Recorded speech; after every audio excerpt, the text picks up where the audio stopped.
ਸਤਿਨਾਮ ਸ੍ਰੀ ਵਾਹਿਗੁਰੂ ਸਾਹਿਬ JIO.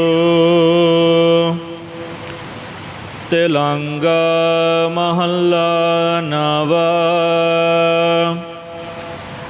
ਜਾਗ ਲਿਹੋ ਰੇ ਮਨਾ ਜਾਗ ਲਿਹੋ, ਕਹਾਂ ਗਾਫਲ ਸੋਇਆ।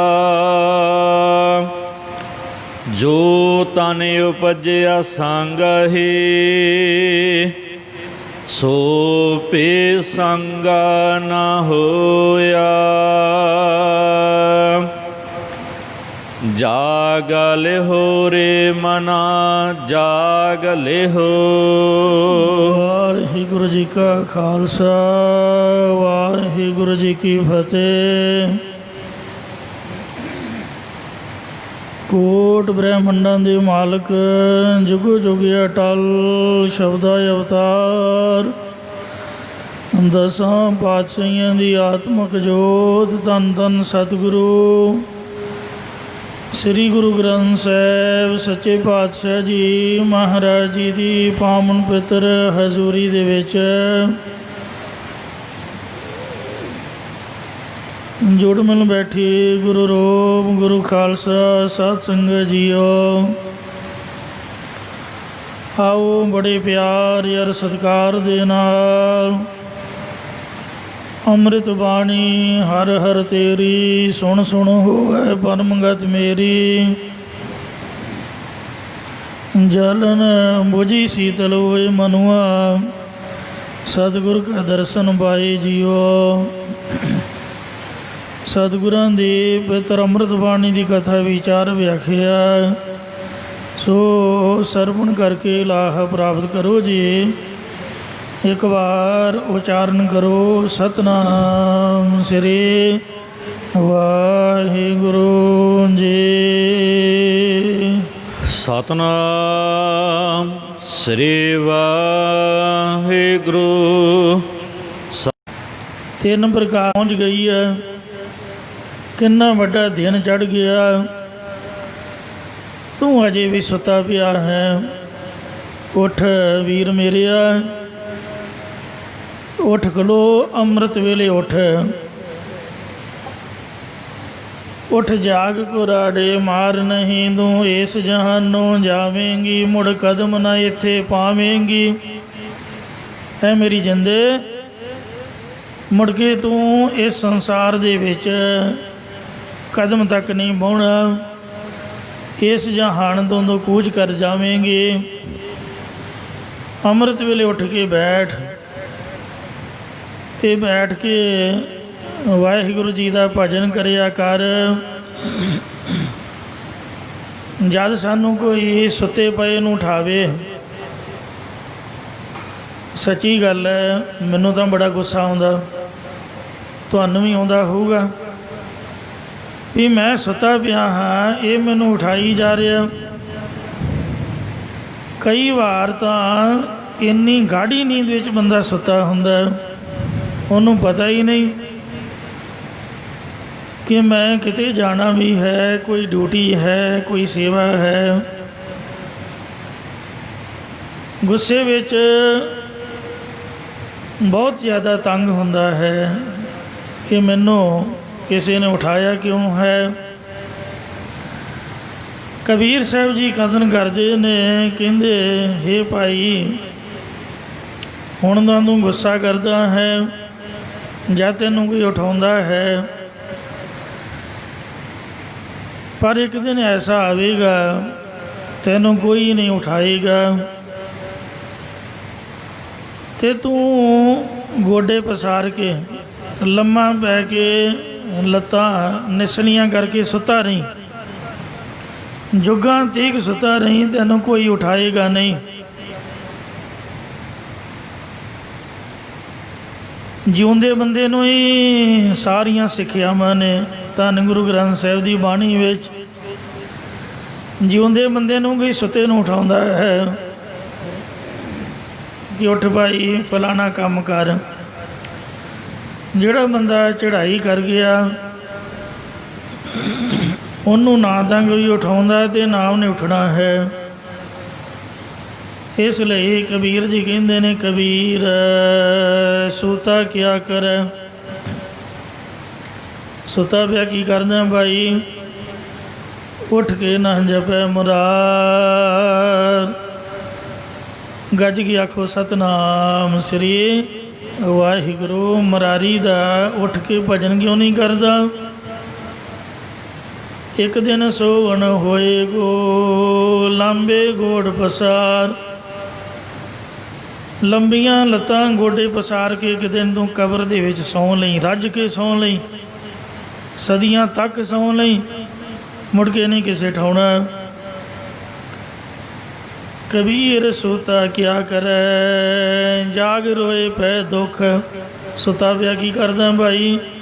ਉੱਠ ਜਾਗ ਤੇ ਆਪਦੇ ਦੁੱਖਾਂ ਨੂੰ ਰੋ। ਜਿਹੜੇ ਦੁੱਖ ਤੇਰੇ ਪੱਲੇ ਪਏ ਨੇ, ਕਿਰਤ ਕਰਮ ਕੇ ਵਿਛੜੇ, ਕੀਤੇ ਕਰਮਾਂ ਕਰਕੇ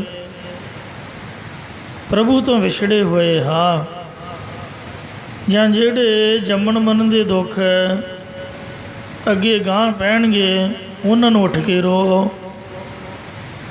ਜਾ ਕਾ ਬਾਸਾ ਗੋਰ ਮੈਂ, ਸੋ ਕਿਉਂ ਸੋਵੈ ਸੁਖ। ਜਿਨ੍ਹਾਂ ਦਾ ਵਾਸਾ ਕਬਰ ਦੇ ਵਿੱਚ ਹੈ, ਦੱਸੋ ਭਲਾ ਉਹ ਸੁੱਖ ਦੀ ਨੀਂਦੇ ਕਿਵੇਂ ਸੌਂ ਸਕਦੇ ਨੇ? ਇਸ ਲਈ ਬਾਬਾ ਫਰੀਦ ਜੀ ਕਹਿੰਦੇ ਨੇ, ਮੈਂ ਤਾਂ ਦੁਨੀਆ 'ਤੇ ਹੈਰਾਨ ਹਾਂ ਵੀ ਦੁਨੀਆ ਇੰਨਾ ਸੌਂ ਕਿਵੇਂ ਲੈਂਦੀ ਹੈ। ਅੱਜ ਤਾਂ ਥੋੜ੍ਹਾ ਜਿਹਾ ਸੋਈਏ, ਪਹਿਲੀ ਗੱਲ ਤਾਂ ਨੀਂਦ ਹੀ ਨਹੀਂ ਆਉਂਦੀ। ਜੇ ਨੀਂਦ ਆ ਵੀ ਜਾਏ ਅਤੇ ਸਰੀਰ ਵਿੱਚੋਂ ਸੇਕ ਨਿਕਲਣ ਲੱਗ ਪੈਂਦਾ ਹੈ, ਲੰਮੇ ਪਿਆ ਹੀ ਨਹੀਂ ਜਾਂਦਾ। ਜਿਹੜੇ ਵਿਛੋੜੇ ਵਾਲੇ ਹਨ, ਉਹ ਗੋਡੇ ਪਸਾਰ ਕੇ, ਘੋੜੇ ਵੇਚ ਕੇ ਸੌਣ ਦੀ ਤਰ੍ਹਾਂ ਨਿਸ਼ਚਿੰਤ ਹੋ ਕੇ ਨਹੀਂ ਸੌਂਦੇ ਹਨ। ਡਾਕਟਰ ਭਾਈ ਵੀਰ ਸਿੰਘ ਨੇ ਚਰਨਾ ਇੱਛਾ ਪਲ ਤੇ ਡੂੰਘੀਆਂ ਸ਼ਾਮਾਂ ਇੱਕ ਕਵਿਤਾ ਲਿਖੀ ਹੈ, ਜਿਸ ਦਾ ਟਾਈਟਲ ਹੈ ਸਮਾਂ। ਉਹਦੇ ਵਿੱਚ ਭਾਈ ਵੀਰ ਸਿੰਘ ਨੇ ਇੱਕ ਵਿਅੰਗ ਕੀਤਾ ਹੈ ਉਸ ਝਰਨੇ ਦੇ ਉੱਪਰ, ਅਤੇ ਸਾਨੂੰ ਸਮਝਾਇਆ ਹੈ। ਉਹ ਝਰਨੇ ਨੂੰ ਭਾਈ ਸਾਹਿਬ ਪੁੱਛਦੇ ਨੇ ਕਿ ਸਾਰੇ ਪੰਛੀ ਆਪੋ ਆਪਣੇ ਆਲ੍ਹਣਿਆਂ 'ਚ ਚਲੇ ਗਏ, ਜਿੰਨੇ ਵਿਜ਼ਟਰ ਆਏ ਸਨ ਸਾਰੇ ਘੁੰਮ ਫਿਰ ਕੇ ਚਲੇ ਗਏ, ਤੂੰ ਅਜੇ ਵੀ ਵਗੀ ਜਾ ਰਿਹਾ, ਤੂੰ ਕਿਉਂ ਨਹੀਂ ਬੰਦ ਹੋਇਆ? ਤੂੰ ਵੀ ਜਾ ਕੇ ਸੌਂ ਜਾ। ਤਾਂ ਝਰਨੇ ਨੇ ਜਿਹੜਾ ਉੱਤਰ ਦਿੱਤਾ, ਉਹ ਭਾਈ ਵੀਰ ਸਿੰਘ ਨੇ ਸਾਨੂੰ ਸਮਝਾਉਣ ਵਾਸਤੇ ਇੱਕ ਵਿਅੰਗ ਕੀਤਾ ਹੈ। ਉਹ ਝਰਨਾ ਕਹਿਣ ਲੱਗਾ ਨੇਹੋਂ ਵਾਲੇ ਨੈਣਾ ਕੀ ਨੀਂਦਰ, ਉਹ ਦਿਨੇ ਰਾਤ ਪਏ ਵਹਿੰਦੇ। ਹੇ ਭਾਈ ਵੀਰ ਸਿੰਘ ਜੀ, ਜਿਨ੍ਹਾਂ ਅੱਖਾਂ ਦੇ ਵਿੱਚ ਪ੍ਰੇਮ ਹੋਵੇ, ਵੈਰਾਗ ਹੋਵੇ, ਵਿਛੋੜੇ ਦੀ ਤੜਪ 'ਤੇ ਤੰਗ ਹੋਵੇ, ਉਹ ਘੂਕ ਨੀਂਦੇ ਨਹੀਂ ਸੌਂਦੇ, ਗਾਫਲਤਾਈ ਵਾਲੀ ਨੀਂਦ ਨਹੀਂ ਸੌਂਦੇ। ਉਹ ਹਮੇਸ਼ਾ ਜਾਗਦੇ ਰਹਿੰਦੇ ਨੇ, ਦਿਨ ਰਾਤ ਆਪਦੇ ਪਿਆਰੇ ਦੇ ਮਿਲਾਪ ਦੇ ਵਿੱਚ ਹਮੇਸ਼ਾ ਲੱਗੇ ਰਹਿੰਦੇ ਨੇ। ਬਿਰਹਾ ਆਖੀਐ, ਬਿਰਹਾ ਤੂੰ ਸੁਲਤਾਨ ਫਰੀਦਾ, ਜਿਤ ਤਨ ਬਿਰਹੁ ਨਾ ਉਪਜੈ, ਸੋ ਤਨ ਜਾਣ ਮਸਾਨ। ਬਿਰਹਾ ਕਹਿੰਦੇ ਨੇ ਵਾਹਿਗੁਰੂ ਦੇ ਪ੍ਰੇਮ ਦਾ, ਜਿਹੜਾ ਵੈਰਾਗ ਦਾ ਵਿਛੋੜਾ ਅਨੁਭਵ ਹੋਣਾ ਹੈ, ਉਸ ਦੁੱਖ ਦਾ ਨਾਮ ਹੈ ਬਿਰਹੋਂ। ਕਹਿੰਦੇ ਜਿਸ ਸਰੀਰ ਦੇ ਵਿੱਚ ਵਿਛੋੜੇ ਦਾ ਦੁੱਖ ਅਨੁਭਵ ਨਹੀਂ ਹੁੰਦਾ, ਉਹ ਮਰ ਕੇ ਮੜੀਆਂ ਦੇ ਵਿੱਚ ਜਾਣਗੇ। ਇਸ ਲਈ ਗੁਰੂ ਸਾਹਿਬਾਂ ਨੇ ਹੁਕਮ ਲਾਇਆ ਹੈ ਮਾफ़ ਕਰਨਾ, ਮੁੜ ਕੇ ਭਾਵੇਂ ਸੌਂ ਹੀ ਜਾਏ, ਕਿਉਂਕਿ ਕਈ ਵਾਰ ਸਰੀਰ ਤਾਂ ਸਰੀਰ ਹੈ, ਥੱਕਿਆ ਹੁੰਦਾ ਹੈ, ਉੱਠਣ ਨੂੰ ਨਹੀਂ ਜੀ ਕਰਦਾ। ਪਰ ਜਿਹੜੇ ਸਿਆਣੇ ਨੇ, ਅਭਿਆਸੀ ਗੁਰਮੁਖ ਪਿਆਰੇ ਨੇ, ਉਹਨਾਂ ਦੀ ਇਹ ਸਲਾਹ ਹੈ ਵੀ ਇੱਕ ਵਾਰ 3 ਵਜੇ ਉੱਠ ਕੇ ਨਹਾ ਜ਼ਰੂਰ ਲਏ। ਜਿੰਨਾ ਹੁੰਦਾ ਥੋੜ੍ਹਾ ਬਹੁਤਾ, ਅੱਧਾ ਪੌਣਾ ਘੰਟਾ 2 ਘੰਟੇ ਨਿਤਨੇਮ ਆਪਣਾ ਕਰ ਲਏ। ਮੁੜ ਕੇ ਦਿਨੇ ਫਿਰ ਕੰਮ ਕਰਨਾ ਹੈ। ਸਰੀਰ ਥੱਕਿਆ, ਮੁੜ ਕੇ ਭਾਵੇਂ ਫਿਰ ਸੌਂ ਜਾਏ, ਪਰ ਮਹਾਰਾਜ ਤੋਂ ਤਾਂ ਨਹੀਂ ਬੰਦਾ ਝੂਠਾ ਪੈਂਦਾ। ਮਹਾਰਾਜ ਵੱਲੋਂ ਸੱਚਾ ਰਹੇ। ਕਈ ਰਾਤ ਦੇ 12 ਵਜੇ ਉੱਠ ਕੇ ਇਸ਼ਨਾਨ ਕਰਕੇ ਜੋ ਵੀ ਆਪਦਾ ਨਿਤਨੇਮ ਹੈ, ਆਖਰ ਸਰੀਰ ਤਾਂ ਸਰੀਰ ਬਹੁਤਾ ਜ਼ਿਆਦਾ ਇਸ ਵਕਤ ਉੱਠੂਗਾ, ਬਾਅਦ ਦਾ ਵਿੱਚ ਫਿਰ ਸੌਣਾ ਹੀ ਪਊਗਾ। ਉਹ 12 ਵਜੇ ਉੱਠ ਕੇ 3 ਵਜੇ ਤੱਕ ਆਪਦਾ ਨਿਤਨੇਮ ਨਿਬੇੜ ਲੈਂਦੇ ਨੇ। ਅੰਮ੍ਰਿਤ ਵੇਲੇ ਇਕਾਂਤ ਹੋਣ ਕਰਕੇ ਨਿਤਨੇਮ ਵੀ ਛੇਤੀ ਹੁੰਦਾ, ਆਨੰਦ ਵੀ ਆਉਂਦਾ, ਇਕਾਗਰਤਾ ਵੀ ਬਣਦੀ, ਮੁੜ ਕੇ ਭਾਵੇਂ ਸੌਂ ਹੀ ਜਾਣ। ਵੈਸੇ ਉਸ ਹਿਸਾਬ ਦੇ ਨਾਲ ਗੁਰੂ ਸਾਹਿਬ ਦੀ ਆਗਿਆ ਹੈ, ਜਿਵੇਂ ਸਾਡਾ ਸਰੀਰ ਸੋ ਥਕਾਵਟ ਨਾ ਮਹਿਸੂਸ ਕਰੇ, ਕਿਉਂਕਿ ਇਹਦੀ ਵੀ ਲੋੜ ਹੈ, ਅਤੇ ਬਾਅਦ ਦੇ ਵਿੱਚ ਜ਼ਿਆਦਾ ਆਰਾਮ ਦੀ ਲੋੜ ਨਾ ਮਹਿਸੂਸ ਹੋਵੇ। ਕਈ ਵਾਰ ਮੈਂ ਪਰਤਾਇਆ ਕਿ ਅੰਮ੍ਰਿਤ ਵੇਲੇ ਉੱਠਣ ਤੋਂ ਬਾਅਦ ਦੁਪਹਿਰ ਦੀ ਰੋਟੀ ਖਾਣ ਤੋਂ ਪਹਿਲਾਂ, ਲੰਚ ਤੋਂ ਪਹਿਲਾਂ 12 ਵਜੇ ਯਾਨੀ 1:30 12 ਵਜੇ ਤੋਂ ਪਹਿਲਾਂ ਜਿਹੜਾ ਸੌਣਾ ਹੈ, ਕਿਉਂਕਿ ਸੌਣ ਦੇ ਤੱਤ ਹੁੰਦੇ ਨੇ, ਸਮਾਂ ਹੁੰਦਾ ਹੈ। ਅੰਮ੍ਰਿਤ ਵੇਲੇ ਖਾਸ ਕਰਕੇ 3 ਵਜੇ ਤੋਂ ਬਾਅਦ ਦੁਪਹਿਰ ਦੇ 12 ਵਜੇ ਤੱਕ ਕਈ ਵਾਰ ਸੌਂ ਤਾਂ ਲਈਦਾ, ਪਰ ਉਹ ਜਿਹੜੀ ਨੀਂਦ ਹੁੰਦੀ ਹੈ ਉਹ ਅਸਲੀ ਨੀਂਦ ਨਹੀਂ ਹੁੰਦੀ। ਉਹ ਇੱਕ ਸੁਸਤੀ ਹੁੰਦੀ ਹੈ, ਗਾਫਲਤਾਈ ਵਾਲੀ ਨੀਂਦ ਹੁੰਦੀ, ਜਿਹਦੇ 'ਚ ਪੂਰਨ ਤੌਰ 'ਤੇ ਸਰੀਰ ਨੂੰ ਆਰਾਮ ਨਹੀਂ ਮਿਲਦਾ। ਸੁਪਨਿਆਂ ਦੇ ਵਿੱਚ ਇਨਸਾਨ ਦੌੜਿਆ ਭੱਜਿਆ ਫਿਰਦਾ ਰਹਿੰਦਾ। ਜਿਹੜੀ ਅਸਲੀ ਨੀਂਦ ਹੈ ਸਰੀਰ ਦੇ ਆਰਾਮ ਵਾਲੀ, ਉਹ ਰਾਤ ਦੇ 10 ਵਜੇ ਤੋਂ ਬਾਅਦ ਅੰਮ੍ਰਿਤ ਵੇਲੇ ਦੇ 3 ਵਜੇ ਤੱਕ। ਇਹ ਨੀਂਦ ਦੇ ਤੱਤ ਨੇ ਜਿਸ ਵਕਤ ਆਪਾਂ ਸਰੀਰ ਨੂੰ ਆਰਾਮ ਦੇ ਸਕਦੇ ਹਾਂ, ਅਤੇ ਬਾਕੀ ਤਾਂ ਲੱਕ ਭੰਨਣ ਦੀ ਤਰ੍ਹਾਂ ਹੈ। ਧੰਨ ਬਾਬਾ ਫਰੀਦ ਸਾਹਿਬ ਜੀ ਕਥਨ ਕਰਦੇ ਨੇ, ਕਹਿੰਦੇ ਨੇ ਫਰੀਦਾ ਰਾਤੀ ਵੱਡੀਆਂ, ਜਿਹੜੇ ਵਿਛੋੜੇ ਵਾਲੇ ਗੁਰਮੁਖ ਨੇ ਉਹਨਾਂ ਦੀਆਂ ਰਾਤਾਂ ਲੰਬੀਆਂ ਹੋ ਜਾਂਦੀਆਂ ਨੇ। ਕਿੰਨਾ ਕੁ ਚਿਰ ਕਹਿੰਦਾ ਸੋਈਏ, ਲੰਮੇ ਵੀ ਨਹੀਂ ਪਿਆ ਜਾਂਦਾ। ਫਰੀਦਾ ਰਾਤੀ ਵੱਡੀਆਂ, ਧੁੱਖ ਧੁੱਖ ਉੱਠਣ ਪਾਸ, ਸਾਡੇ ਪਾਸੇ ਧੁੱਖ ਧੁੱਖ ਕੇ ਉੱਠਦੇ ਨੇ। ਸੱਜਾ ਪਾਸਾ ਕਰੀਏ, ਸੱਜਾ ਧੁੱਖਣ ਲੱਗ ਪੈਂਦਾ, ਭਾਵ ਸੇਕ ਨਿਕਲਦਾ। ਖੱਬੇ ਪਾਸੇ ਪਈਏ, ਖੱਬੇ 'ਚੋਂ ਸੇਕ ਨਿਕਲਣ ਲੱਗ ਪੈਂਦਾ। ਜੇ ਸਿੱਧਾ ਲੱਕ ਕਰੀਏ, ਰੀੜ੍ਹ ਦੀ ਹੱਡੀ 'ਚ ਦਰਦ ਨਿਕਲਣ ਲੱਗ ਪੈਂਦੀ ਹੈ। ਉੱਠ ਕੇ ਬਹਿ ਜਾਈਏ, ਬੈਠਾ ਨਹੀਂ ਜਾਂਦਾ। ਖਲੋ ਜਾਈਏ, ਖਲੋਤਾ ਨਹੀਂ ਜਾਂਦਾ। ਬਜ਼ੁਰਗ ਅਵਸਥਾ ਦਾ ਕੁਛ ਆਪਣਾ ਹੀ ਹਿਸਾਬ ਹੁੰਦਾ। ਤੀਜੇ ਪਾਤਸ਼ਾਹ ਧੰਨ ਗੁਰੂ ਅਮਰਦਾਸ ਸਾਹਿਬ ਜੀ ਮਹਾਰਾਜ ਅੰਮ੍ਰਿਤ ਵੇਲੇ ਉੱਠ ਕੇ ਜਦ ਭਜਨ ਕਰਦੇ ਤਾਂ ਗੁਰਦੁਆਰਾ ਚੁਬਾਰਾ ਸਾਹਿਬ ਵਿਖੇ ਕੰਧ ਦੇ ਵਿੱਚ ਇੱਕ ਕਿੱਲੀ ਸਾਹਿਬ ਗੱਡੀ ਹੋਈ ਹੈ। ਸਤਿਗੁਰੂ ਜੀ ਉਹਨੂੰ ਹੱਥ ਪਾ ਕੇ ਅਤੇ ਜਦ ਥੱਕ ਜਾਂਦੇ, ਖੜ੍ਹੇ ਨਾ ਹੋਇਆ ਜਾਂਦਾ, ਅਤੇ ਮਹਾਰਾਜ ਕਿੱਲੀ ਨੂੰ ਹੱਥ ਪਾ ਕੇ ਭਜਨ ਕਰਿਆ ਕਰਦੇ। ਗੁਰਦੁਆਰਾ ਚੁਬਾਰਾ ਸਾਹਿਬ ਗੋਇੰਦਵਾਲ ਸਾਹਿਬ, ਉੱਥੇ ਕਿੱਲੀ ਸਾਹਿਬ ਹੈ, ਕੰਧ ਦੇ ਉੱਪਰ ਇਹ ਇਤਿਹਾਸ ਲਿਖਿਆ ਹੋਇਆ ਹੈ। ਪਿੰਨੀ ਰੰਨੜੀਐ ਚਮਕਣ ਤਾਰੇ, ਜਾਗੈ ਸੰਤ ਜਨ ਮੇਰੇ ਰਾਮ ਪਿਆਰੇ। ਰਾਮ ਪਿਆਰੇ ਸਦਾ ਜਾਗੈ, ਨਾਮ ਸਿਮਰੈ ਅਨੰਦਿਨੋ। ਮਹਾਂਪੁਰਖ ਦਮਦਮੀ ਟਕਸਾਲ ਦੇ ਮੁਖੀ ਮਹਾਂਪੁਰਖ, ਜਿਨ੍ਹਾਂ 25 ਸਾਲ ਸਿੰਘਾਂ ਦੀ ਸੇਵਾ ਕੀਤੀ, ਬੰਬੇ ਇੱਕ ਵਾਰ ਮੈਨੂੰ ਬਚਨ ਕਰਦੇ, ਕਹਿੰਦੇ ਮੈਂ ਆਪਣੇ ਪਿਤਾ ਜੀ ਨਾਲ ਸਲਾਹੀ ਪਿਆ, ਉਮਰ ਛੋਟੀ ਸੀ। ਉਹ ਕਹਿਣ ਕਿ ਰੱਬ ਨੇ ਜਿਹੜੀ ਰਾਤ ਬਣਾਈ ਹੈ ਇਹ ਭਜਨ ਸਿਮਰਨ ਵਾਸਤੇ ਬਣਾਈ ਹੈ। ਕਹਿੰਦੇ ਮੈਂ ਆਖਿਆ ਵੀ ਸੌਣ ਲਈ ਬਣਾਈ ਹੈ, ਪਰ ਸੰਗਤ ਵਿੱਚ ਆ ਕੇ ਪਤਾ ਚੱਲਿਆ ਕਿ ਜਿਹੜੇ ਸੰਤ ਹਨ ਗੁਰਮੁਖ ਨੇ ਉਹਨਾਂ ਵਾਸਤੇ ਵਾਹਿਗੁਰੂ ਨੇ ਰਾਤ ਭਜਨ ਲਈ ਬਣਾਈ ਹੈ, ਸਿਮਰਨ ਵਾਸਤੇ ਬਣਾਈ ਹੈ। ਕਿਉਂਕਿ ਰੌਲੇ ਰੱਪੇ ਵਾਲੇ ਭੱਜ ਦੌੜ ਵਾਲੇ ਚੁੱਪ ਕਰਕੇ ਸੌਂ ਜਾਂਦੇ ਨੇ, ਅਤੇ ਜਿਸ ਕਰਕੇ ਇਕਾਂਤ ਜਗ੍ਹਾ ਮਿਲਦੀ ਹੈ। ਧੰਨ ਗੁਰੂ ਗੋਬਿੰਦ ਸਿੰਘ ਸਾਹਿਬ ਜੀ ਮਹਾਰਾਜ ਦਾ ਹੁਕਮ ਹੈ, ਹਰੇ ਮਨ ਐਸੋ ਕਰ ਸੰਨਿਆਸ। ਹੈ ਮੇਰੇ ਅਮਨਾ, ਘਰ ਛੱਡ ਕੇ ਜੰਗਲ 'ਚ ਜਾਣ ਦੀ ਲੋੜ ਨਹੀਂ, ਤੂੰ ਗ੍ਰਸਥ ਪਰਿਵਾਰ ਬੱਚਿਆਂ ਵਿੱਚ ਰਹਿ ਕੇ ਸੰਨਿਆਸ ਧਾਰਨ ਕਰ। ਐਸਾ ਸੰਨਿਆਸ, ਹਰੇ ਮਨ ਐਸੋ ਕਰ ਸੰਨਿਆਸ ਬਨ ਸੇ ਸਾਧਨ। ਘਰ ਨੂੰ ਹੀ ਜੰਗਲ ਸਮਝ ਲਾ।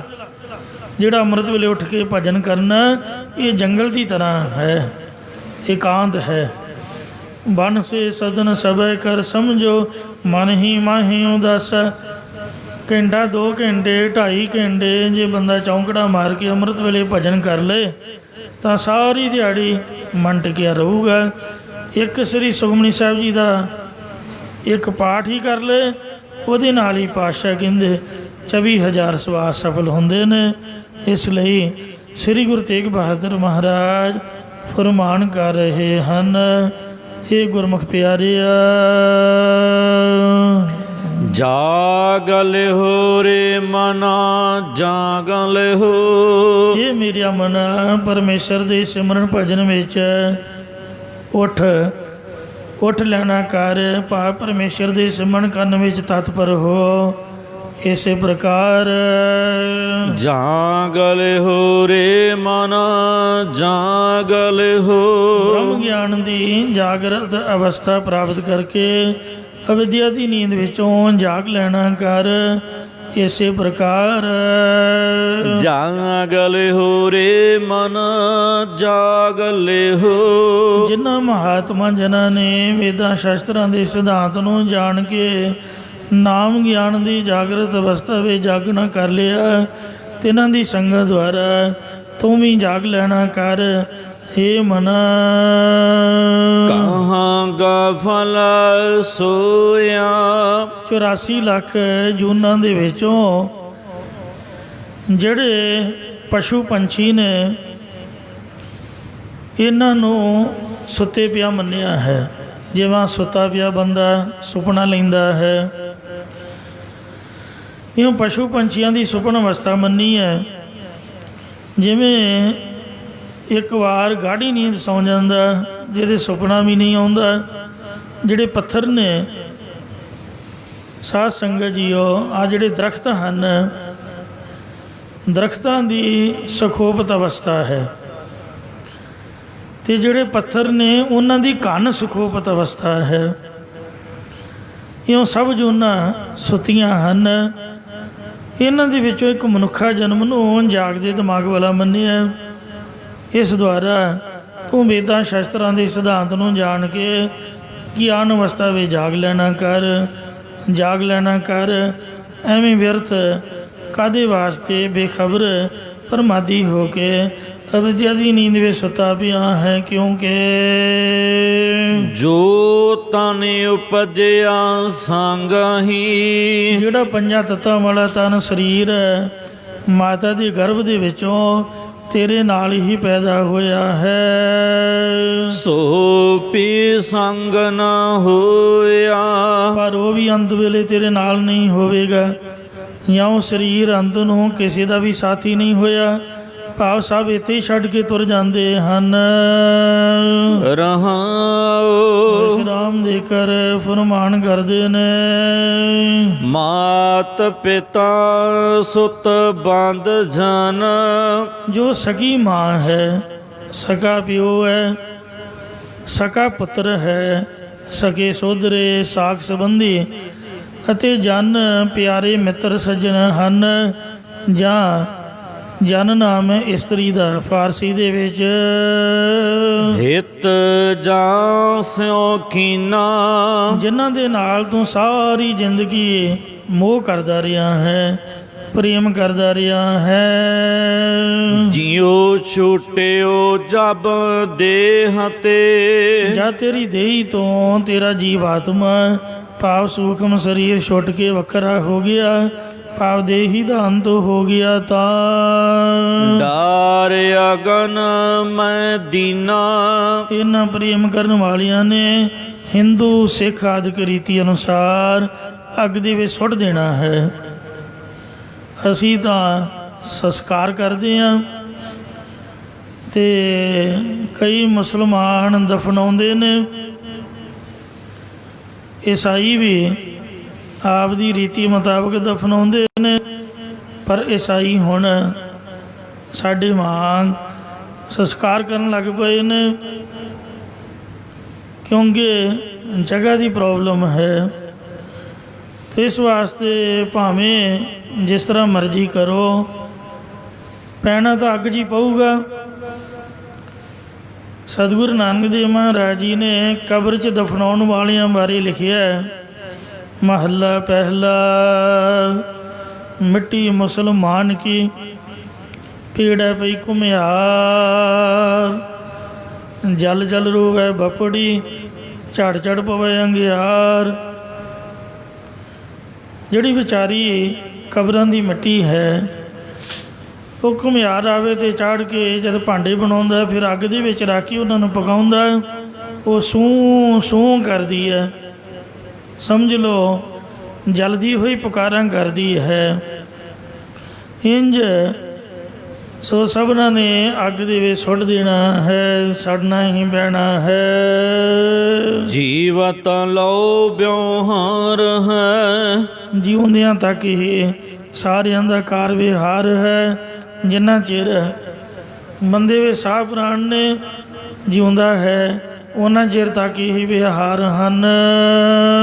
ਜਗ ਕਉ ਤੁਮ ਜਾਨੋ, ਇਸ ਤਰ੍ਹਾਂ ਤੂੰ ਜਗਤ ਨੂੰ ਜਾਣਨਾ ਕਰ ਭਾਈ। ਨਾਨਕ ਹਰ ਗੁਣ ਗਾਏ ਲੈ। ਸਤਿਗੁਰੂ ਸਾਹਿਬ ਜੀ ਕਥਨ ਕਰਦੇ ਨੇ, ਇੰਝ ਹੀ ਮਨਾ ਹਰੀ ਪਰਮੇਸ਼ਰ ਦੇ ਗੁਣਾਂ ਨੂੰ ਗਾ ਲੈਣਾ ਕਰ।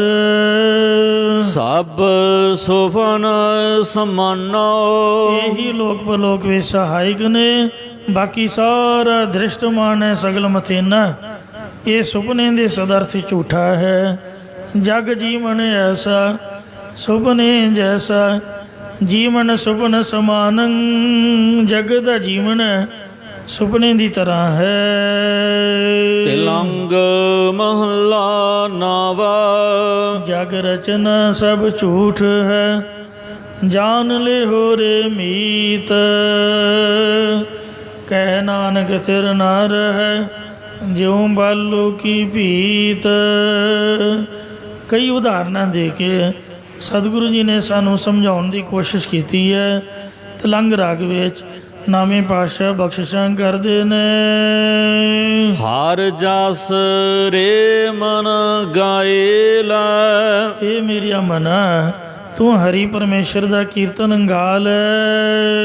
ਜੋ ਸੰਗੀ ਹੈ ਤੇਰੋ, ਜਿਹੜਾ ਪਰਲੋਕ ਵਿੱਚ ਵੀ ਤੇਰਾ ਸਾਥੀ, ਪਾਪ ਪਰਲੋਕ ਵਿੱਚ ਵੀ ਸਹਾਇਕ ਹੋਵੇਗਾ। ਅਵਸਰ ਬੀਤਿਓ ਜਾਤ ਹੈ, ਫਿਰ ਤੇਰਾ ਮਨੁੱਖਾ ਜਨਮ, ਇਹਦਾ ਸਮਾਂ ਵੀ ਬੀਤਦਾ ਜਾਂਦਾ ਹੈ। ਕਹਿਓ ਮਾਨ ਲੈ ਮੇਰੋ, ਇਸ ਲਈ ਹੁਣ ਮੇਰਾ ਕਿਹਾ ਹੋਇਆ ਬਚਨ ਤੂੰ ਮੰਨ ਲੈਣਾ ਕਰ। ਕਦੋਂ ਭਜਨ ਕਰੇਗਾ? ਜਬ ਲਗ ਜਰਾ ਰੋਗ ਨਹੀਂ ਆਇਆ, ਜਦੋਂ ਬੁੱਢਾ ਹੋ ਗਿਆ। ਇਸ ਲਈ ਬੁਢੇਪੇ ਦਾ ਬੜਾ ਵੱਡਾ ਦੁੱਖ ਹੈ। ਨੈਨੋ ਨੀਰ ਬਹਿ ਤਨ ਖੀਨਾ, ਪਏ ਕੇਸ ਦੁੱਧ ਮਾਨੀ। ਰੂਧਾ ਕੰਠ ਸ਼ਬਦ ਨਹੀਂ ਉਚਰੈ, ਆਪ ਕਿਆ ਕਰੈ ਪੁਰਾਨੀ। ਅੱਖਾਂ ਦੇ ਵਿੱਚੋਂ ਆਪਦੇ ਆਪ ਹੀ ਜਲ ਵਗਣ ਲੱਗ ਪੈਂਦਾ। ਵੇਖਣ ਵਾਲਾ ਸਮਝਦਾ ਪਤਾ ਨਹੀਂ ਇਹਨੂੰ ਕਿਸੇ ਨੇ ਕੁਛ ਕਹਿ ਦਿੱਤਾ, ਇਹ ਰੋਈ ਕਿਉਂ ਜਾਂਦਾ, ਪਰ ਰੋਂਦਾ ਨਹੀਂ ਹੁੰਦਾ। ਉਹੀ ਬਜ਼ੁਰਗ ਅਵਸਥਾ 'ਚ ਅੱਖਾਂ 'ਚੋਂ ਪਾਣੀ ਵਗਦਾ ਰਹਿੰਦਾ। ਜਿਹੜਾ ਸਰੀਰ ਹੈ ਉਹ ਇੰਨਾ ਕਮਜ਼ੋਰ ਹੋ ਜਾਂਦਾ ਹੈ। ਧੰਨ ਬਾਬਾ ਫਰੀਦ ਸਾਹਿਬ ਜੀ ਕੋਠੇ ਜਿਹੜੇ ਜਵਾਨ ਸਨ, ਪਰ ਉਹਨਾਂ ਵੀ ਬੁਢੇਪੇ ਦਾ ਦੁੱਖ ਲਿਖਿਆ ਹੈ ਕਿ ਇੰਨੀ ਨਿੱਕੀ ਜੰਗੀ ਹੈ, ਇਹਨਾਂ ਨਿੱਕੀਆਂ ਨਿੱਕੀਆਂ ਲੱਤਾਂ ਦੇ ਨਾਲ ਥਲ ਡੂਗਰ ਪਵਿਓ ਖੁਸ਼ਕ ਜਗ੍ਹਾ ਕੀ ਪਹਾੜ ਕੀ ਸਭ ਅਸੀਂ ਘੁੰਮ ਆਏ, ਸਭਨਾਂ 'ਚ ਵਿਚਰਦੇ ਰਹੇ, ਸਭ ਦੁਨੀਆ ਦਾ ਚੱਕਰ ਲਾਇਆ ਹੈ। ਪਰ ਅੱਜ ਫਰੀਦ ਕੁਜੜਾ, ਅੱਜ ਸਾਡੇ ਸਰਾਣੇ ਪਾਣੀ ਵਾਲਾ ਕੁੱਜਾ ਪਿਆ ਹੈ। ਸੈ ਕੋ ਹਾਥੀਓਂ, ਪਰ ਉਹ ਸਾਨੂੰ ਇਉਂ ਦੂਰ ਪ੍ਰਤੀਤ ਹੁੰਦਾ ਜਿਵੇਂ 100 ਕੋਹ 'ਤੇ ਦੂਰ ਹੋਵੇ। ਇਸ ਲਈ ਬਿਹਤਰ ਇਹ ਹੈ ਕਿ ਇਹੋ ਜਿਹੀ ਅਵਸਥਾ ਆਉਣ ਤੋਂ ਪਹਿਲਾਂ ਪਹਿਲਾਂ ਭਜਨ ਕਰ ਲਿਆ ਜਾਵੇ। ਜਬ ਲਗ ਜਰਾ ਰੋਗ ਨਹੀਂ ਆਇਆ, ਜਦੋਂ ਤੱਕ ਬੁਢੇਪੇ ਦਾ ਰੋਗ ਨਹੀਂ ਆਇਆ। ਬੁਢੇਪਾ ਆਪਦੇ ਆਪ ਵਿੱਚ ਰੋਗ ਹੀ ਹੈ। ਇਸ ਤੋਂ ਬਾਅਦ ਜੇ ਬਜ਼ੁਰਗ ਅਵਸਥਾ ਆ ਵੀ ਗਈ ਹੈ ਤਾਂ ਉਹ ਜਣੇ ਕੋਈ ਗੱਲ ਨਹੀਂ। ਸ੍ਰੀ ਗੁਰੂ ਅਮਰਦਾਸ ਜੀ ਮਹਾਰਾਜ ਬਜ਼ੁਰਗ ਅਵਸਥਾ ਵਿੱਚ ਗੁਰੂ ਘਰ ਆ ਕੇ ਸੇਵਾ ਕਰਕੇ ਗੁਰਤਾ ਗੱਦੀ ਨੂੰ ਪ੍ਰਾਪਤ ਹੋਏ। ਫਿਰ ਕੀ ਹੋ ਗਿਆ? ਵਧੀਆ ਸਮਾਂ ਹੈ, ਜ਼ਿੰਮੇਵਾਰੀਆਂ ਨਿਭ ਗਈਆਂ ਨੇ, ਕੋਈ ਫਿਕਰ ਨਹੀਂ, ਕੋਈ ਚਿੰਤਾ ਨਹੀਂ, ਸਭ ਬਾਲ ਬੱਚਾ ਥਾਂ ਥਾਈ ਹੈ। ਇਸ ਲਈ ਉਦੋਂ ਤੱਕ ਭਜਨ ਕਰੋ ਜਬ ਲਗ ਕਾਲ ਗਰਸੀ ਨਹੀਂ ਕਾਇਆ, ਜਦੋਂ ਤੱਕ ਕਾਇਆ ਦੇਹ ਨੂੰ ਮੌਤ ਨੇ ਨਹੀਂ ਗਰਸ ਲਿਆ, ਉਦੋਂ ਤੱਕ ਬੜਾ ਸੋਹਣਾ ਸਾਡੇ ਕੋਲ ਸਮਾਂ ਹੈ। ਜਬ ਲਗ ਬਿਕਲ ਭਈ ਨਹੀਂ ਬਾਣੀ, ਜਦੋਂ ਤੱਕ ਜ਼ਬਾਨ ਚੱਲਦੀ ਹੈ, ਬੋਲ ਬਾਣੀ ਅਸਤ ਵਿਅਸਤ ਨਹੀਂ ਹੋਈ। ਭਜ ਲੈ ਰੇ ਮਨ ਸਾਰੰਗ ਪਾਣੀ, ਐ ਮੇਰੇ ਮਨ ਤੂੰ ਸਾਰੰਗ ਪਾਣੀ ਪਰਮਾਤਮਾ ਦਾ ਭਜਨ ਕਰ ਲੈ। ਅਬ ਨਾ ਭਜਸ ਭਜਸ ਕਬ ਭਾਈ, ਐ ਮੇਰਾ ਭਰਾਵਾ ਜੇ ਹੁਣ ਭਜਨ ਨਹੀਂ ਕਰੇਗਾ ਤਾਂ ਕਦ ਭਜਨ ਕਰੇਗਾ। ਆਵੇ ਅੰਤ ਨ ਭਜਿਆ ਜਾਈ, ਅੰਤਮ ਸਮਾਂ ਆ ਗਿਆ ਤਾਂ ਤੈਥੋਂ ਭਜਨ ਨਹੀਂ ਹੋਣਾ। ਭਾਈ ਗੁਰਦਾਸ ਜੀ ਕਹਿੰਦੇ ਨੇ ਜੇ ਕੋਈ ਬੰਦਾ ਆਖੇ ਕਿ ਜਦ ਮੇਰੇ ਘਰ ਨੂੰ ਅੱਗ ਲੱਗੇਗੀ ਉਦੋਂ ਮੈਂ ਉੱਠ ਕੇ ਤੇ ਆਪਦੇ ਘਰ ਅੱਗੇ ਖੂਹ ਪੁੱਟ ਕੇ ਪਾਣੀ ਕੱਢ ਕੇ ਅੱਗ ਬੁਝਾਵਾਂਗਾ, ਉਹਦੀ ਸੋਚ ਗਲਤ ਹੈ। ਜੈਸੇ ਘਰ ਲੱਗ ਆਗ ਜਾਗ ਕੂ ਆਖੋ ਦਿਓ ਚਾਹ ਹੈ, ਉਧਰ ਤਾਂ ਘਰ ਨੂੰ ਅੱਗ ਲੱਗੀ ਹੋਈ ਹੈ, ਉਧਰੋਂ ਜਾ ਕੇ ਕਈ ਮੋਢੇ 'ਤੇ ਰੱਖ ਕੇ ਤੇ ਦਰਵਾਜ਼ੇ ਅੱਗੇ ਖੂਹ ਪੁੱਟਣ ਲੱਗ ਪਿਆ।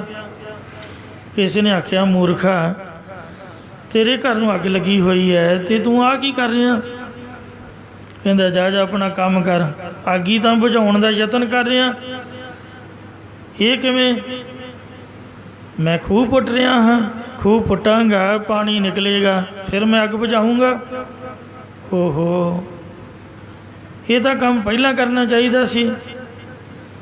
ਇਹ ਮੂਰਖ ਮਤ ਵਾਲੇ ਜੀਵ, ਜਦ ਤੇਰੇ ਸਰੀਰ ਨੂੰ ਅੱਗ ਲੱਗ ਗਈ, ਭਾਵ ਮੌਤ ਨੇ ਆ ਕੇ ਦਮਾਮਾ ਦੇ ਦਿੱਤਾ, ਸੇਕ ਲਾਇਆ, ਇਹ ਮੌਤ ਰੂਪੀ ਅੱਗ ਨੇ ਆ ਕੇ ਘੇਰਾ ਪਾ ਲਿਆ, ਸਰੀਰ ਜਲਣ ਲੱਗ ਪਿਆ।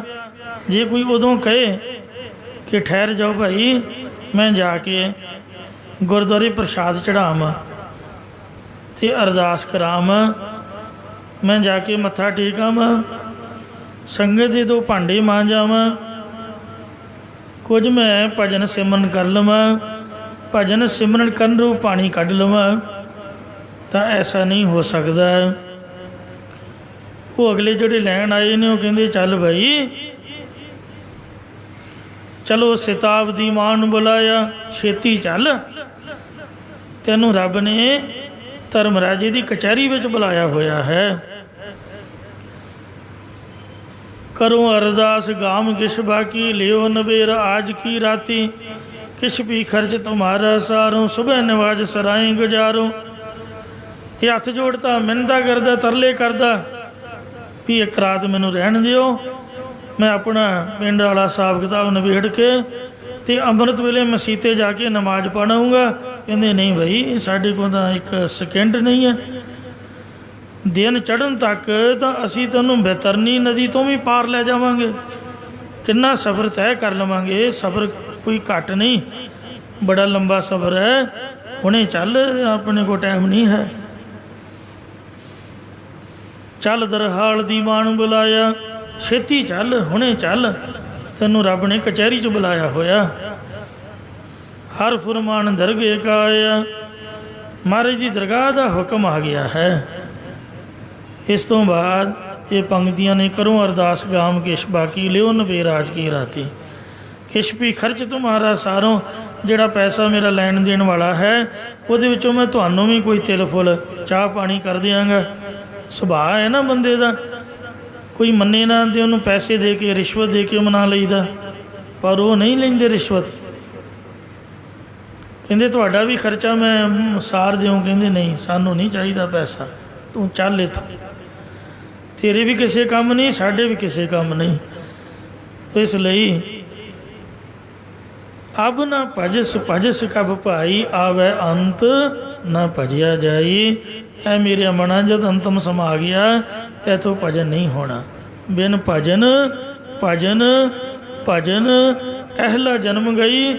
ਇਹ ਜਿਹੜਾ ਦੁਰਲਭ ਮਨੁੱਖਾ ਜਨਮ ਹੈ, ਬਿਨਾਂ ਮਨ ਬਾਣੀ ਸਰੀਰ ਦੇ ਭਜਨ ਕਰਨ ਤੋਂ ਬਗੈਰ ਫਜ਼ੂਲ ਵਿਅਰਥ ਚਲਾ ਗਿਆ। ਰਹਾਉ ਇਸ ਲਈ ਮੇਰੇ ਆਖੇ ਲੱਗ ਜਾ, ਬੰਦਾ ਬਣ ਜਾ।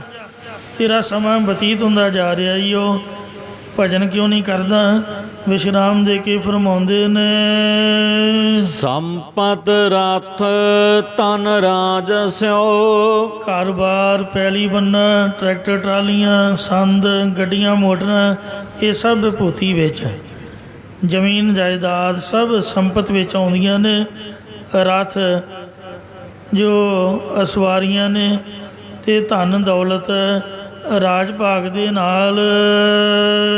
ਅਤ ਨਿਹੋ ਲਗਾਇਓ, ਅਤਿਅੰਤ ਤੂੰ ਪ੍ਰੇਮ ਲਗਾਇਆ ਹੋਇਆ ਹੈ। ਕਾਲ ਫਾਸ ਜਬ ਗਲ ਪਰੀ, ਜਦੋਂ ਕਾਲ ਮੌਤ ਯਮਾਂ ਦੀ ਫਾਹੀ ਤੇਰੇ ਗਲ ਦੇ ਵਿੱਚ ਆ ਕੇ ਪੈ ਗਈ, ਸਭ ਭਇਓ ਪਰਾਇਓ। ਤਦੋਂ ਇਹ ਸਾਰਾ ਧਨ ਮਾਲ ਪਰਾਇਆ ਹੋ ਜਾਵੇਗਾ।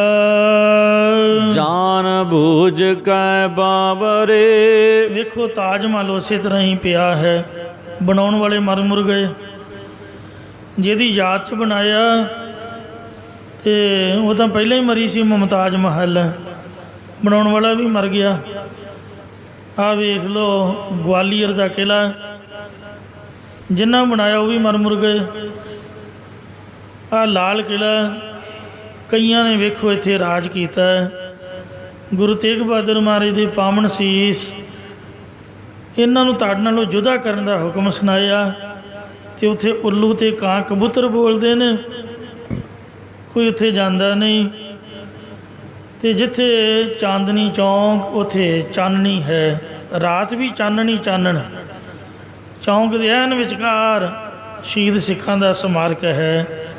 ਫੁੱਲਾਂ ਦੀਆਂ ਮਾਲਾ, ਰਕਸ਼ੇ ਵਾਲਾ ਗਰੀਬ ਬੰਦਾ ਵੀ ਮੱਥਾ ਟੇਕ ਕੇ ਜਾਂਦਾ। ਸਾਰੇ ਉੱਥੇ ਨਮਸਕਾਰ ਕਰਦੇ ਨੇ। ਅਤੇ ਮਹਾਰਾਜ ਜੀ ਦੀ ਛਬੀਲ ਲੱਗੀ ਹੋਈ ਹੈ, ਜਿੱਥੇ ਜਿਹੜੇ ਪਿਆਸੇ ਨੇ ਉਹਨਾਂ ਨੂੰ ਪਾਣੀ ਵਰਤਾਇਆ ਜਾਂਦਾ। ਲੰਗਰ ਤਾਂ ਅੱਗੇ ਗੁਰੂ ਕੇ ਲੰਗਰ 'ਚ ਵਰਤਦਾ, ਅਤੇ ਪ੍ਰੇਮੀ ਕਈ ਵਾਰ ਜਦੋਂ ਜੀ ਕਰੇ ਇਸ ਵੇਲੇ ਉੱਥੇ ਹੀ ਲੈ ਕੇ ਛਕਣ ਛਕਾਉਣ ਵਾਲੇ ਪਦਾਰਥ ਵੀ ਖੜ੍ਹ ਜਾਂਦੇ। ਅੱਠੇ ਪੈਰ ਸੰਗਤ ਉੱਥੇ ਆਵਾਜਾਈ, ਜਗ੍ਹਾ ਭਾਵੇਂ ਓਨੀ ਕੀ ਹੈ, ਅਤੇ ਪਰ ਬੇਅੰਤ ਸੰਗਤਾਂ ਕਥਾ ਕੀਰਤਨ ਉੱਥੇ ਸਰਵਣ ਕਰਕੇ ਲਾਭ ਪ੍ਰਾਪਤ ਕਰਦੀਆਂ।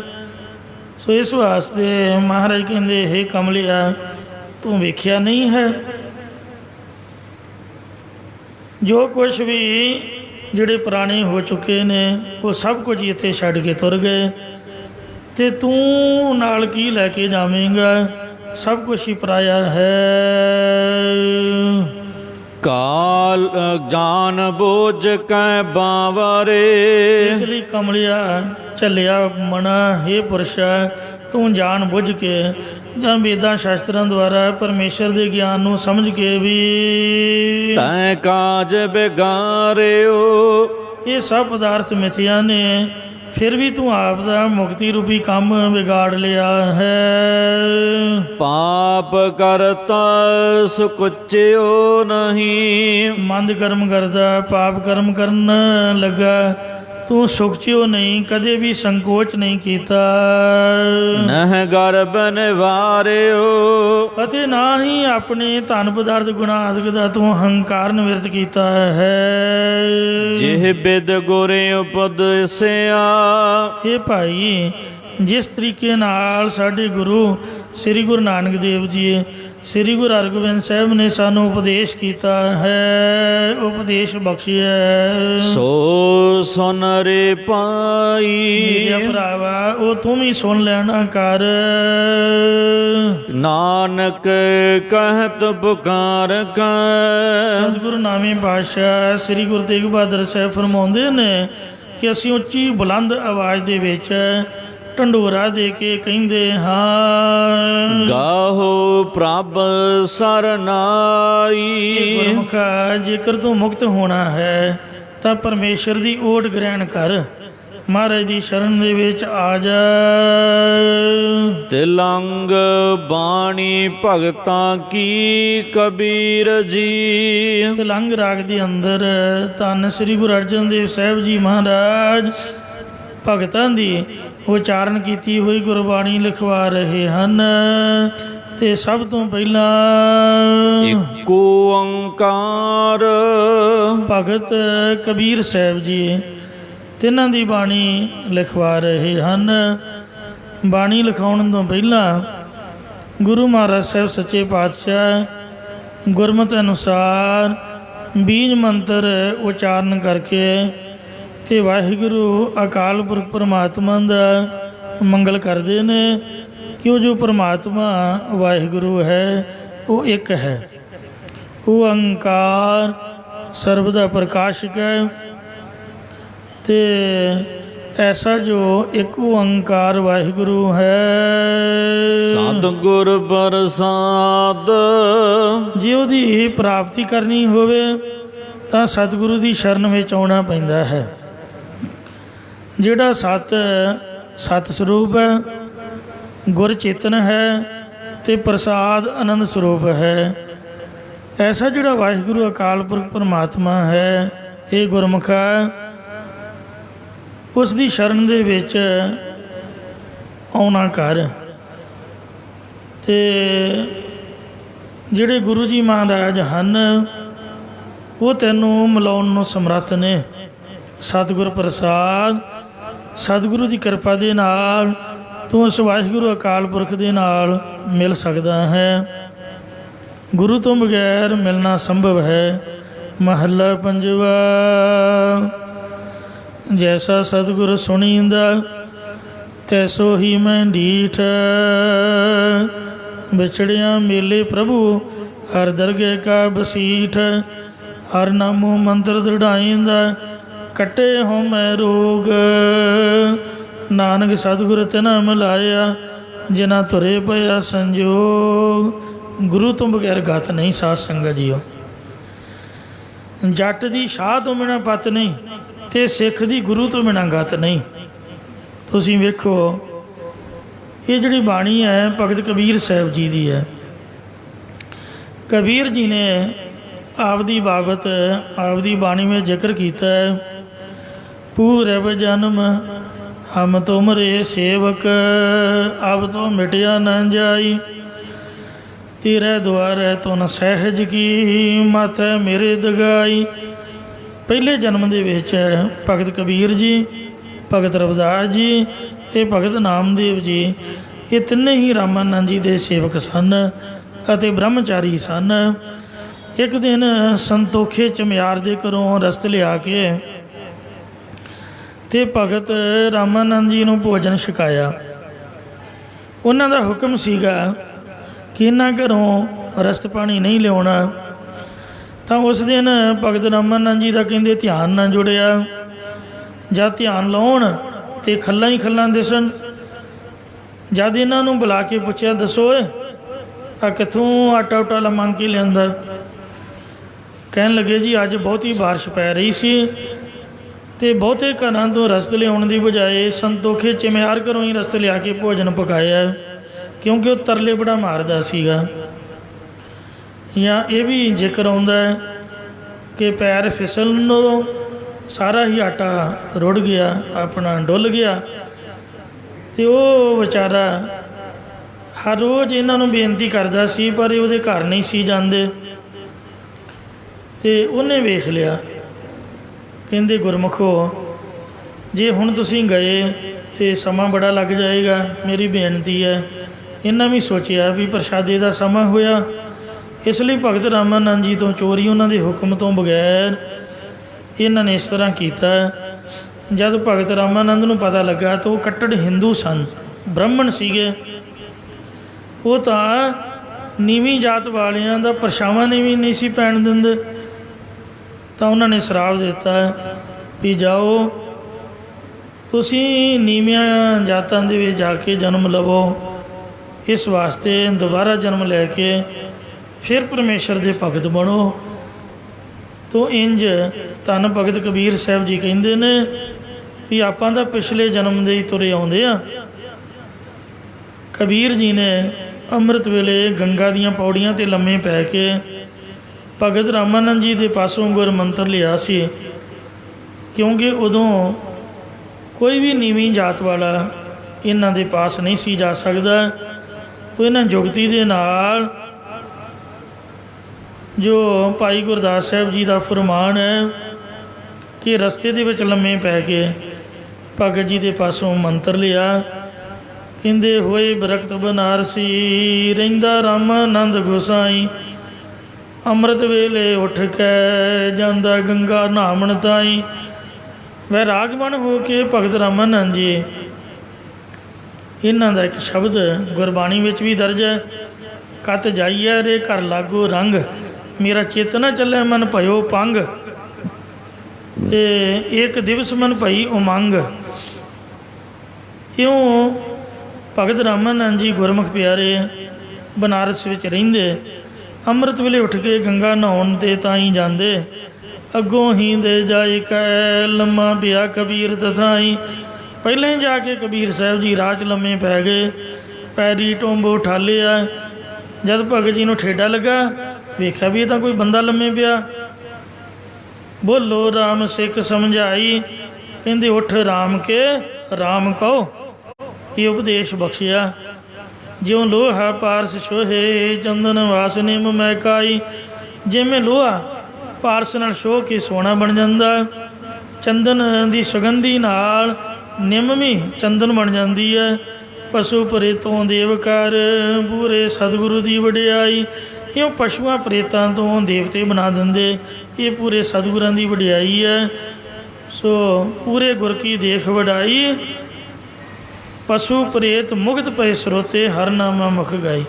ਮਿਰਤਕ ਕੋ ਭਇਓ ਤਨ ਪਾਇਓ ਤਨ ਸਾਸਾ, ਬਿਸ਼ਰਤ ਆਨ ਮਿਲਾਇਆ। ਪਸ਼ੂ ਪ੍ਰੇਤ ਮੁਕਤ ਪਏ ਸਰੋਤੇ, ਹਰ ਨਾਮਾ ਮੁਖ ਗਾਇਆ। ਪੂਰੇ ਗੁਰ ਕੀ ਦੇਖ ਵਡਾਈ। ਸੋ ਐਸੀ ਮਹਾਰਾਜ ਸੱਚੇ ਪਾਤਸ਼ਾਹ ਦੀ ਵਡਿਆਈ ਹੈ। ਜੇ ਤੁਸੀਂ ਮਿਲਣਾ ਹੈ ਤਾਂ ਗੁਰਮੁਖੋ, ਅਚਰਜ ਨੂੰ ਅਚਰਜ ਮਿਲੈ, ਵਿਸਮਾਧੈ ਵਿਸਮਾਧ ਮਿਲਾਈ। ਪਹਿਲਾਂ ਗੁਰੂ ਨਾਲ ਮਿਲੋ, ਚਰਨਾ ਚਰਦਾ ਨਿਜਰੋਂ, ਗੁਰਮੁਖ ਬਾਣੀ ਅਗੜ ਕਾਈ, ਫਿਰ ਗੁਰਮੁਖ ਦੀ ਬਾਣੀ। ਸੋ ਮਹਾਰਾਜ ਘੜ ਦੇਗਾ। ਰਾਮ ਕਬੀਰ ਹੈ ਭੇਦ ਨਾ ਭਾਈ। ਰਾਮ ਤੇ ਕਬੀਰ 'ਚ ਮੁੜ ਕੇ ਭੇਦ ਨਹੀਂ ਰਿਹਾ। ਇੱਕ ਦਿਨ ਜਦ ਭਗਤ ਰਾਮਾਨੰਦ ਜੀ ਧਿਆਨ ਦੁਆਰਾ ਸਰਗੁਣ ਸਰੂਪ ਦੀ ਉਪਾਸਨਾ ਕਰ ਰਹੇ ਸਨ, ਤਾਂ ਇਸ਼ਨਾਨ ਆਦਿ ਕਰਵਾਉਣ ਤੋਂ ਬਾਅਦ ਸੀਸ ਤੇ ਮੁਕਟ ਪਹਿਲਾਂ ਸਜਾਤਾ, ਮਾਲਾ ਪਾਉਣੀ ਭੁੱਲ ਗਏ। ਦੁਬਿਧਾ ਦੇ ਵਿੱਚ ਬੈਠੇ ਸਨ ਤਾਂ ਕਬੀਰ ਜੀ ਕੁਦਰਤੀ ਦਰਸ਼ਨ ਕਰਨ ਗਏ। ਦਰਵਾਜ਼ਾ ਬੰਦ ਵੇਖ ਕੇ ਬਰੂਹਾਂ 'ਚ ਬੈਠ ਗਏ। ਅੰਤਰਜਾਮਤਾ ਨਾਲ ਕਬੀਰ ਵਿੱਚ ਇੰਨੀ ਸ਼ਕਤੀ ਆ ਗਈ ਕਿ ਉਹਨੇ ਆਪਣੇ ਗੁਰੂ ਦੀ ਅਵਸਥਾ ਨੂੰ ਭਾਂਪਦਿਆਂ ਬਾਹਰੋਂ ਹੀ ਆਵਾਜ਼ ਦਿੱਤੀ ਕਿ ਇਹ ਗੁਰੂ ਸਾਹਿਬ ਜੀ, ਫਿਰ ਕੀ ਹੋ ਗਿਆ ਜੇ ਮਾਲਾ ਪਾਉਣੀ ਭੁੱਲ ਗਏ? ਕਿਉਂਕਿ ਮੁਕਟ ਵੀ ਲਾਉਣਾ ਬੇਦਬੀ ਸੀ ਅਤੇ ਉੱਤੋਂ ਦੀ ਮਾਲਾ ਪਾਉਣਾ ਵੀ ਬੇਦਬੀ ਹੈ। एक बारी दस्तार बन लो मुड़ के लाई दी नहीं। तो कहन लगे हे गुरु जी इउं करो माड़ा दी गंढ पिछों खोल लवो, खोल के भगवान के गल च पा के मुड़ के फिर गंढ बन दो। किड्डी क वड्डी गल है। रामानंद जी बड़े प्रसन्न हुए, सोचिया मना किन्ने मेरे मन की गल जान ली। उस वक्त भगत कबीर जी ने कुंडा खोल के गल ना लाया, फिर उन्हें गज वज के आख्या कि हे ब्रह्मणो ये कबीर भावें जुलाया है नीवीं जात वाला, पर ये मेरा सिख है, यदि मेरे नालों भी उच्ची अवस्था है, इन्हें नाम जप के बहुत उच्ची अवस्था पा ली है। कबीर जी भी पहला सरगुण के पाचक सी। जब पंचकोशी तो आ रहे सन तो रस्ते विच सतगुरु नानक देव महाराज साहब नाल इन्हां दा मिलाप होया, तो निर्गुण ते सरगुण की एकता कबीर जी ने जानी सी महाराज दे पासों। एक दिन की गल है कि भगत जी के पास पंडित अते काजी मिल के चर्चा करने लिए आए। क्या तुसी वेदां नूं मनदे हो कि कतेबां नूं मनदे हो, एक मत विच आओ। तो भगत कबीर जी ने ये तलंग राग दे विच परम पवित्र उपदेश की बख्शिश की है। सब तो पहला महाराज श्री गुरु अर्जन देव जी ने सरलेख लिखिया है। उस तो बाद गुरमत मर्यादा अनुसार एक ओंकार सतगुर प्रसाद महाराज ने ये बीज मंत्र उचारण करके जिहड़ा कि गुरु ग्रंथ साहिब जी दे विच 533 वार आया, ये प्रभु का मंगल किया है। उस तो बाद भगत बाणी की शुभ आरंभता करते हैं। ये पहला शब्द कबीर जी का लिखवा रहे हैं, उस तो बाद नामदेव जी का शब्द लिखवाउणगे। कथा का मेरा समा करीब करीब संपूर्ण हो चुका। जे शब्द आरंभ किया तो वो कथा करते हैं आप लेट हो जावांगे, इस वास्ते इत्थे ही समाप्ति की बेनती करते हैं जी। शब्द का पाठ तो तुसीं सरवण कर लो, कथा कल नूं सुणावांगे। इन्नी ही कथा की सेवा प्रवान करनी जी। भुल्लां चुक्कां अंदाज दियां समझ के माफ़ करनियां, अगे तो समत बख्शनी। इन्नी बारिश दे विच, इन्ने मींह दे विच, इन्ने पानी दे विच जिन्हां गुरमुख प्यारियां साध संगत ने नितनेम दे तौर ते दर्शन दिते ने। जे तुसीं कहो भी दर्शन दिते नहीं, आपां दा दर्शन करन आए आ, तुसीं तां गुरु ग्रंथ साहिब दे दर्शन करन आउंदे हो, पर असीं तुहाडे दर्शन करन आए हाँ। सो सानू तुसीं दर्शन दिते ने, ये आप दी रहमत हुई है, कृपा हुई है। इन्हें खराब मौसम दे विच भी बैठ के चौंकड़ा मार के आपने कथा सुनी है। गुरु साहब के चरणों च अरदास है कि महाराज तुहाडी हाज़री आप दे चरणों च प्रवान करे। पिछे तुहाडे बाल बच्चियां नूं, घर परिवार नूं सुख शांति चढ़दी कला उच्चा सुच्चा जीवन बख्शे। साडी भी अरदास करके जाओ, सानू भी महाराज नामदान इशनान अमृत वेले का जागना ते गुरबाणी के नितनेम की दात बख्शिश करके निहाल करन जी। भुलना चुका क्षमा करनी, अगे तो समत बख्शनी। आओ कबीर जी के शब्द का पाठ सरवण करिए। वेद कते बेफतर पाई, दिल का फिकर ना जाए, टुक दम करारी जाओ करहो, हाजिर हजूर खुदाए। बंदे खोज दिल हर रोज, ना फिरे परेशानी माहे। एह जो दुनिया सहर मेला, दस्तगीरी नाहे रहाओ। दरोग पढ़ पढ़ खुशी होए, बेखबर बात बकाहे। हक सच खालक खलक में आने, श्याम मूरत नाहे। असमान मेहाने लहंग दरिया, गुसल कर दन बूद। कर फकर दायम लाए चश्मे, जह तहाँ मौजूद। ਅਲਾਹ ਪਾਕੰ ਪਾਕ ਹੈ ਸਕ ਕਰੋ ਜੇ ਦੂਸਰ ਹੋਏ ਕਬੀਰ ਕਰਮ ਕਰੀਮ ਕਾ ਓਹ ਜਨ ਕਰ ਜਨ ਸੋਏ ਅਲਾਹ ਪਾਕੰ ਪਾਕ ਹੈ ਸਕ ਕਰੋ ਜੇ ਦੂਸਰ ਹੋਏ ਕਬੀਰ ਕਰਮ ਕਰੀਮ ਕਾ ਓਹ ਕਰੈ ਜਨ ਸੋਏ। ਵਾਹਿਗੁਰੂ ਜੀ ਕਾ ਖਾਲਸਾ ਵਾਹਿਗੁਰੂ ਜੀ ਕੀ ਫਤਿਹ।